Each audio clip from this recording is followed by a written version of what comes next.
നമസ്കാരം സാർ.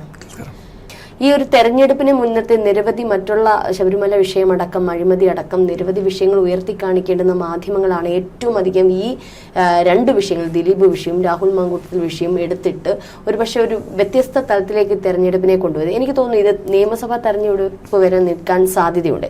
ഇവിടെ രാഹുൽ ഈശ്വറിലേക്ക് വന്നു കഴിഞ്ഞാൽ നമ്മൾ ഇടയ്ക്ക് പറഞ്ഞതുപോലെ അഭിപ്രായ സ്വാതന്ത്ര്യം നമ്മുടെ ജനാധിപത്യ രാജ്യത്തിൽ ഉണ്ട് എന്ന് നമ്മൾ വിശ്വസിക്കും. നമ്മൾ അത് പറഞ്ഞു തന്നെയാണ് നമ്മൾ ഇന്നിവിടെ സംസാരിക്കുന്നതും. അതുകൊണ്ട് തന്നെ രാഹുൽ ഈശ്വറിന്റെ ഭാഗത്ത് നിന്ന് നോക്കുമ്പോൾ എന്താണ് അദ്ദേഹം ചെയ്ത തെറ്റെന്നുള്ളത്, ഈ അതിജീവിതയുടെ ഫോട്ടോ ഇട്ടു എന്ന് പറയുമ്പോഴും അത് കാണിക്കുന്നില്ല. സാധാരണ ഒരു ജാമ്യം കിട്ടേണ്ടുന്ന ഒരു ചെറിയൊരു കേസ് ഇത്രത്തോളം വലിച്ചു നീട്ടി അതിനകത്തേക്ക് പൂട്ടിയിട്ടത് ഒരു പക്ഷേ മനഃപൂർവ്വമുള്ള രാഷ്ട്രീയ തന്ത്രമല്ലേ എന്നൊക്കെയുള്ള കാര്യങ്ങൾ അവിടെ ചർച്ച ചെയ്യപ്പെടുന്നുണ്ട്. ഒപ്പം രാഹുൽ ഈശ്വർ ഇന്നും പറഞ്ഞത് ദിലീപിനോടൊപ്പം രാഹുൽ മാങ്കൂട്ടത്തിനോടൊപ്പം എന്ന് വീണ്ടും ആവർത്തിച്ച് പറയുന്നു. ഞാൻ ഈ നിരാഹാര സമരം അവസാനിപ്പിച്ചത് എനിക്ക് കിഡ്നിയുമായി ബന്ധപ്പെട്ട ചില പ്രശ്നങ്ങൾ വരാൻ സാധ്യതയുണ്ടെന്ന് ഡോക്ടർ പറഞ്ഞതുകൊണ്ട് മാത്രമാണ് ഞാൻ നിരാഹാര സമരം അവസാനിപ്പിച്ചത്. പക്ഷെ ഞാൻ പോരാടുക തന്നെ ചെയ്യുമെന്ന് പറയുന്ന ആ ഒറ്റയാൾ പോരാളിയോടൊപ്പം നിരവധി പേരുണ്ട് നിൽക്കാൻ എന്നുള്ളത് നമുക്ക് ആ കമന്റുകൾ വായിച്ചാൽ തന്നെ അറിയാം. ഒരു പക്ഷെ അതൊക്കെ ഒരു പുതിയ ചിന്തയുടെ ഒരു പുതിയ വേർഷന്റെ പുതിയ തലത്തിലേക്ക് നമ്മുടെ നാട് പോകുന്നതിന്റെ ഒരു തുടർച്ച തന്നെയല്ലേ.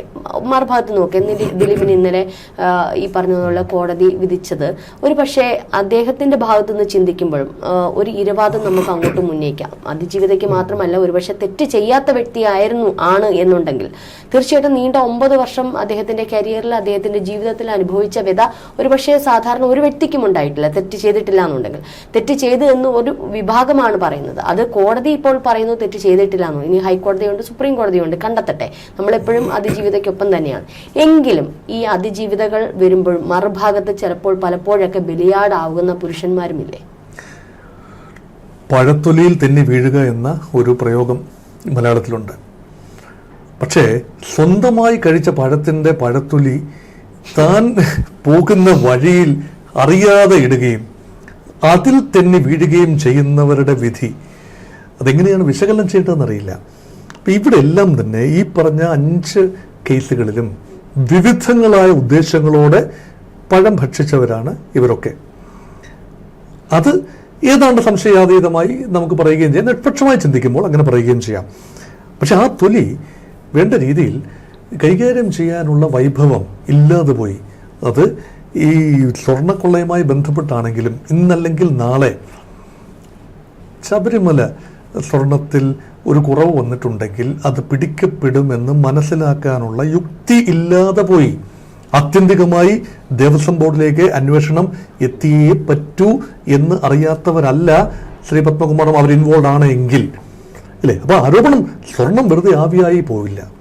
സ്വർണം ഉണ്ണികൃഷ്ണൻ പോറ്റി എന്ന് പറയുന്ന ആള് എങ്ങനെയും അദ്ദേഹത്തിന്റെ സ്വന്തം ഇനിഷ്യേറ്റീവിൽ ഒരിക്കലും എടുത്തുകൊണ്ട് പോകാനാവില്ല. ഇതറിയാം. സ്വർണം നഷ്ടപ്പെട്ടു എന്നതും വസ്തുതാപരമായി ശരിയാണ്. അങ്ങനെയെങ്കിൽ അത് തേടി വരുമ്പോൾ തെളിയിക്കാവുന്ന രീതിയിലേക്ക് അത് വരും. തീർച്ചയായും അതൊരു വിഷയമാണ്.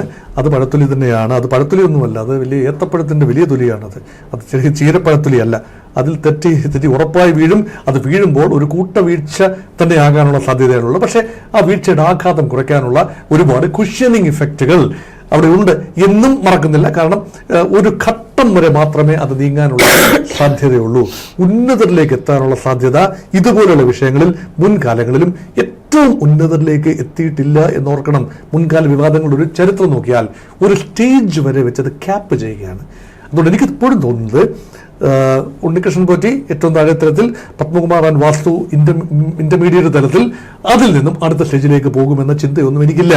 അത് ദീർഘകാല അടിസ്ഥാനത്തിൽ ഇപ്പൊ ലാവ്ലിൻ വിഷയം പോലെ ദീർഘകാല അടിസ്ഥാനത്തിൽ കേരളം മുഴുവൻ വർഷങ്ങളോളം ഇനി സംസാരിക്കാൻ പോകുന്ന വിഷയമായി അത് ചരിത്രത്തിൽ അടയാളപ്പെടുത്തി കഴിഞ്ഞിരിക്കുന്നു. നമ്പർ 1.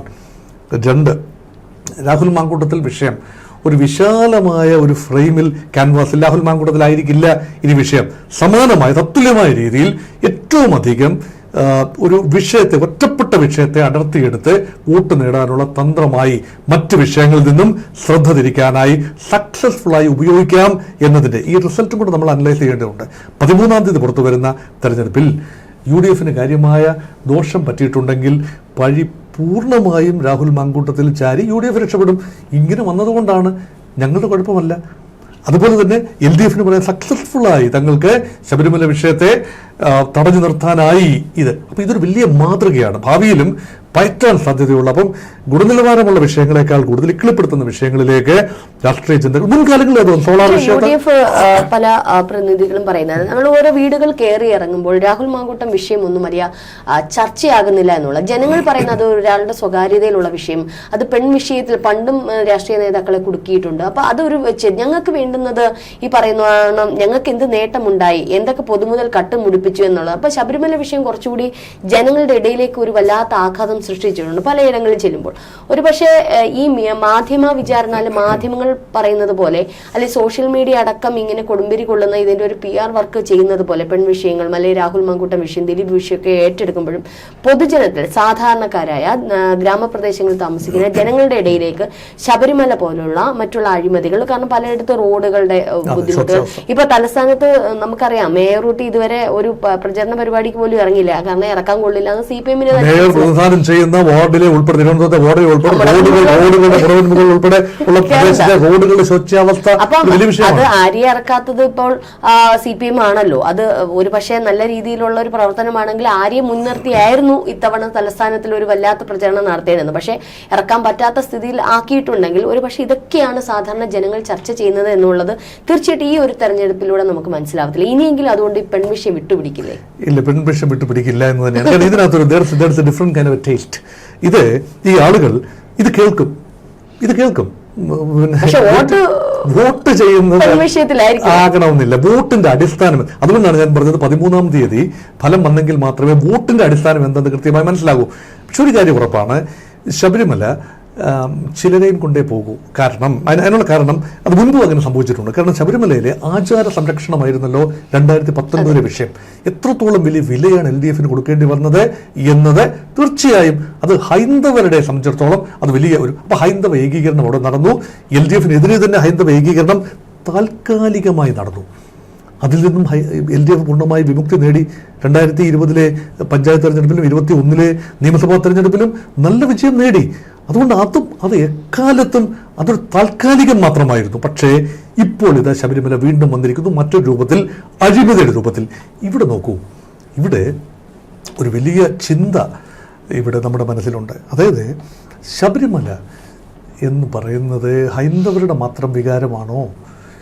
ശബരിമല വിശ്വാസ സമൂഹം ഹൈന്ദവ വിശ്വാസ സമൂഹത്തിൻ്റെയാണ്. ബുദ്ധമത ഘടനകൾ ഉൾപ്പെടെ ഹൈന്ദവ ഒരു വലിയ ഒരു ഹൈന്ദവ ഏകീകരണത്തിൽ അതിൻ്റെ ഭാഗമായി മാറുകയാണ്. അപ്പോൾ ഈ ഒരു ശരണം വിളികളുടെ പിന്നിലെ ഒരു ശാസ്ത്രം നോക്കിയാൽ, അല്ലെങ്കിൽ രീതിശാസ്ത്രം നോക്കിയാൽ, എല്ലാവരുടെയും ഒരു ചൈതന്യം അവിടെയുണ്ട്. ഹരിഹരസുതൻ അയ്യപ്പ സ്വാമിയെ എന്ന ശരണം വിളിയിൽ തന്നെ ശൈവ മതം പണ്ടുണ്ടായിരുന്ന വൈഷ്ണവ ഒരു സെഗ്മെന്റ്, അതുപോലെ ആദിവാസി ഗോത്ര വിഭാഗങ്ങൾക്ക് അല്ലെങ്കിൽ ആ തിണകളുടെ ദൈവസങ്കല്പമായ അയ്യൻ, അത് മാത്രമല്ല അയ്യപ്പൻ എന്ന പുതിയൊരു ദൈവസങ്കല്പം, ഇതെല്ലാം അത് ക്ഷത്രിയ, ഇതാണ് 12 രാജാവ് ക്ഷത്രിയ.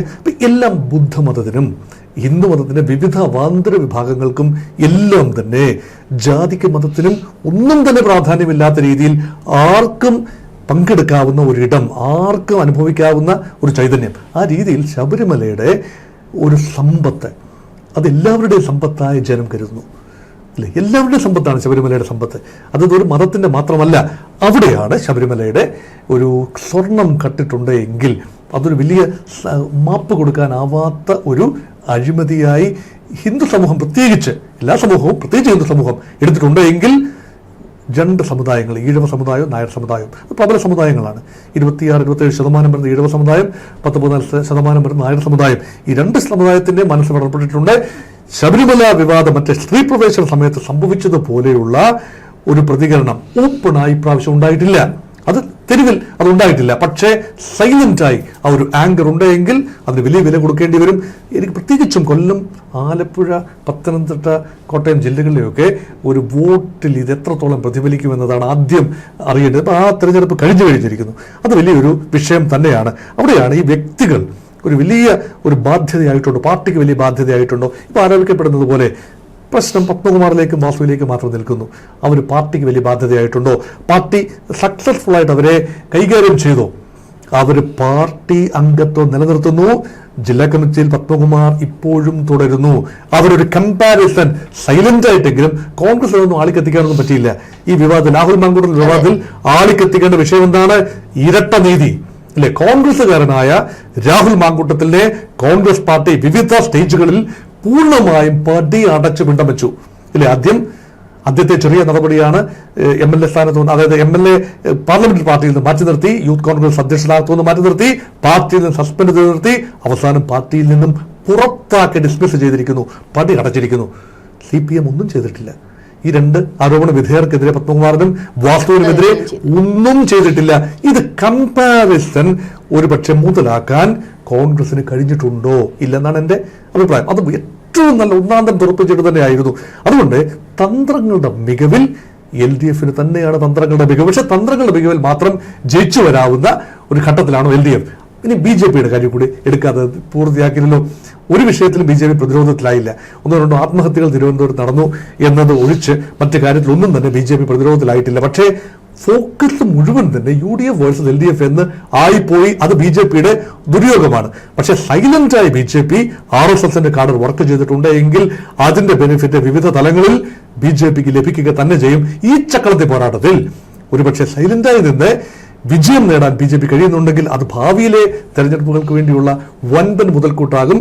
കേരള ജനത ഈ കോലാഹലങ്ങളിലല്ല, മറിച്ച് വ്യത്യസ്തമായി ചിന്തിക്കുന്ന BJPക്ക് ആ വ്യത്യസ്തത കൊണ്ടുവരാൻ കഴിഞ്ഞോ അത് സംശയമാണ്. BJP പക്ഷെ അവിടെ കാരണം ഏറ്റവും അധികം BJPക്ക് കിട്ടിയ വലിയൊരു പിടിവള്ളിയായിരുന്നു ശബരിമല വിഷയം. ഒരു പക്ഷേ മറ്റ് UDFനേക്കാളും കുറച്ചുകൂടി അത് അതിന്റെ അല്ലെങ്കിൽ അത് എടുത്ത് പ്രയോഗിക്കാൻ പറ്റിയത് BJPക്കായിരുന്നു. കാരണം ശബരിമല സ്ത്രീ പ്രവേശം ഉൾപ്പെടെ അന്ന് BJP സപ്പോർട്ടുമായിട്ട് വിശ്വാസികൾക്ക് കൂടെ ഉണ്ടായിരുന്നു. അപ്പോൾ ഈ ഒരു വിഷയത്തിൽ BJP പലപ്പോഴും അടിപതർന്നതായിട്ട് കണ്ടു. ആദ്യം മുതൽ തന്നെ ഒരു ഒരു ഒരു ഉത്സാഹമില്ലാത്ത രീതിയിലുള്ള പ്രതിഷേധങ്ങളാണ്. പിന്നീട് അത് വലിയ രീതിയിൽ കടുപ്പിക്കുന്നു. പിന്നീട് അതിന്റെ ഗ്രാഫ് അങ്ങ് താഴോട്ട് പോകുന്നത്. രാഹുൽ മാങ്കൂട്ടത്തിന്റെ വിഷയം വന്നപ്പോൾ തന്നെ BJP പ്രവർത്തകർ അതെടുത്തിട്ട് അമ്മാനെ വാടാൻ ശ്രമിക്കുന്നു. പക്ഷെ അത് പാലക്കാട് ഉൾപ്പെടെ ഉള്ള സ്ഥലങ്ങളിൽ അത് അധികം എഫക്റ്റ് ചെയ്യുന്നില്ല. പക്ഷെ ഈ ശബരിമല വിഷയം കുറച്ചുകൂടി കൊണ്ടുവന്നിരുന്നെങ്കിൽ BJPക്ക് ഈ തദ്ദേശ തെരഞ്ഞെടുപ്പ് കുറച്ചുകൂടി അവർക്ക് ഒരു മുന്നേറ്റം ഉണ്ടാവത്തില്ലായിരുന്നു. ഇതിലൊരു ഇമ്മീഡിയറ്റ് അജണ്ടയും ലാർജർ അജണ്ടയും വേണമെങ്കിൽ ആരോപിക്കാം. BJP ഒന്ന് നിരീക്ഷിക്കുമ്പോൾ ഒന്ന് ആത്യന്തികമായി ഇത് BJP ആളി കത്തിച്ചാൽ അതിന്റെ പ്രയോജനം ഒരിക്കൽ കൂടി UDFന് ലഭിക്കില്ലേ? ചോദ്യം ന്യായമായ ചോദ്യമാണ്. 2019 അത് ലഭിച്ചില്ലേ? BJP ആളി കത്തിച്ച ആ ഒരു വിഷയം നേട്ടം കൊയ്തപ്പം, പെട്ടി പൊട്ടിച്ചപ്പം BJPക്ക് അതിലൊന്നുമില്ല. ഉണ്ട്, വോട്ട് ഷെയർ കാര്യമായി ഗണ്യമായി വർദ്ധിപ്പിക്കാൻ കഴിഞ്ഞു. പക്ഷേ CPMന് പറ്റിയ വൻപൻ പരാജയത്തിന്റെ ഏതാണ്ട് ഏകപക്ഷീയമായ ബെനിഫിറ്റ് എടുത്തത് UDF ആണ്, അതിന്റെ മുഖ്യകക്ഷിയായ കോൺഗ്രസ് ആണ്. ഒരിക്കൽ കൂടി ആ അവസ്ഥ വീണ്ടും ആവർത്തിച്ചാൽ ഭാവിയിലെ BJP എന്ത്? ഇടതുപക്ഷത്തെ തീർത്തും പ്രതിരോധത്തിലാക്കിയാൽ UDF വൻ നേട്ടം കൈവരിക്കും. BJP ഒരിക്കലും ആഗ്രഹിക്കുന്നില്ല UDFന് കേരളത്തിൽ വൻപൻ മേൽവിലാസം ഗ്രാസ് റൂട്ട് ലെവലിൽ ഒരിക്കലും ഉണ്ടായിട്ടില്ല. പഞ്ചായത്ത് തെരഞ്ഞെടുപ്പിലൊക്കെ പൊതുവെ 2010 മാറ്റി നിർത്തി കഴിഞ്ഞാൽ പൊതുവെ UDFന് കഷ്ടകാലമായിരുന്നു പഞ്ചായത്ത് തെരഞ്ഞെടുപ്പിന്റെ. കാരണം ഗ്രാസ് റൂട്ട് ലെവലിൽ ഏറ്റവും സജീവമായത് ഇടതുപക്ഷത്തിന്റെ ഗൈഡൻസ് സംവിധാനം തന്നെയാണ്. അതാണ് അതിന്റെ വാസ്തവം. ഇപ്പോഴും അങ്ങനെ തന്നെയാണ്. പക്ഷെ അവിടെ BJP ഒന്ന് മാറി ചിന്തിച്ചു. അതുകൊണ്ട് മറ്റു വിഷയങ്ങളിൽ കാഡേഴ്സ് നല്ല ഒന്നാന്തരം സോഷ്യൽ മീഡിയ വർക്ക് BJP നടത്തി.